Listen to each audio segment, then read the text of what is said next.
Netizen media sosial dihebohkan dengan wanita yang sedang kesurupan saat kembali ke kos-kosannya yang ditinggal selama 3 bulan.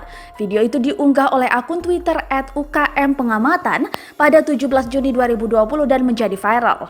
Pengunggah menuliskan jika insiden itu terjadi di kos-kosan sekitar kampus yang ditinggal hampir 3 bulan. Dalam video berdurasi 11 detik itu memperlihatkan suasana kos-kosan dari luar. Terdengar suara wanita menjerit dari dalam kamar.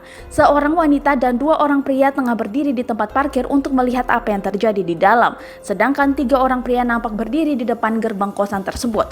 Pengunggah menambahkan jika kosan tersebut berada di sekitar kampus 3 Universitas Ahmad Dahlan, Warung Boto, Kecamatan Umbul Harjo, Kota Yogyakarta, Daerah Istimewa Yogyakarta. Selain itu, pengunggah juga menjelaskan jika perempuan tersebut sempat ke hotel di daerah Condong Catur.